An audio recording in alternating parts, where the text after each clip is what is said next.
இன்றைக்கு தஞ்சாவூர் மாவட்டம் என்று எடுத்துக்கொண்டால் டெல்டா மாவட்டம்.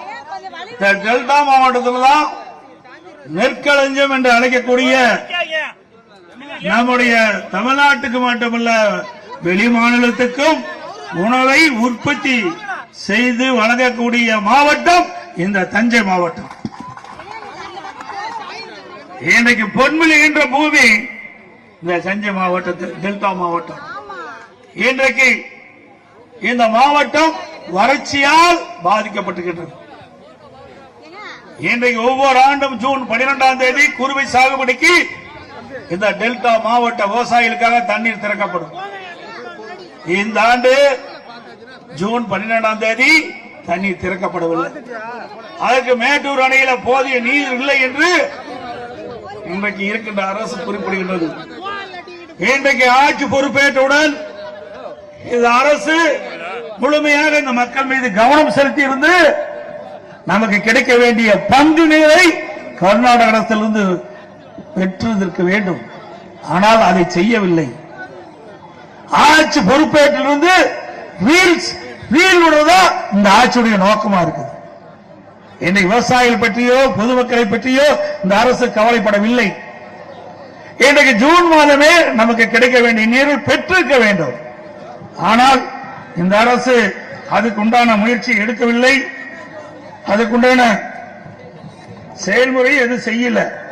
நீங்க பாத்தீங்கன்னா ஜூன் மாசம் நமக்கு கிடைக்க வேண்டிய நீர் 9.190 டிஎம்சி தண்ணி முழுமையா கிடைக்கல.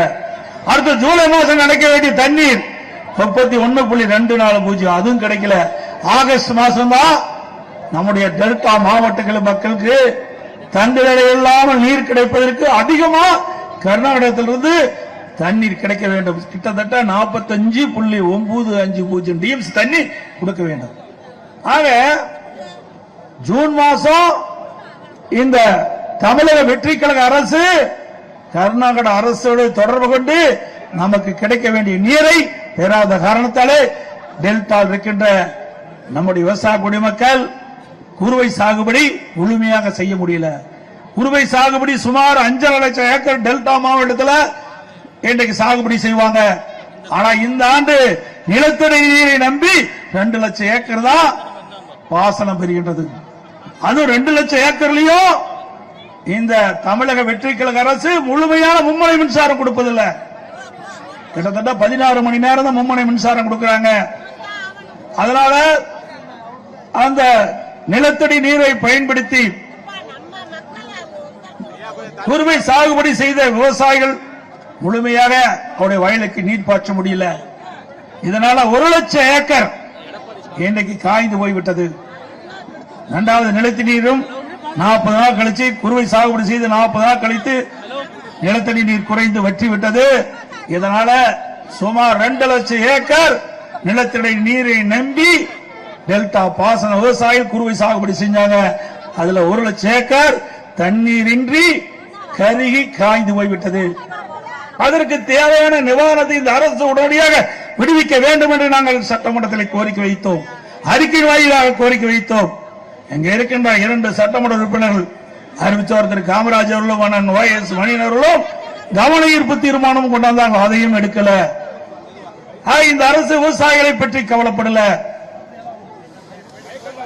இன்றைக்கு இந்த அரசை பொறுத்த வரைக்கும் இன்றைக்கு நான் ஏற்கனவே சொன்னது போல ரீல் விடுவது இதுதான் காலத்தை வீணடிச்சிட்டு இருக்கிறாங்க.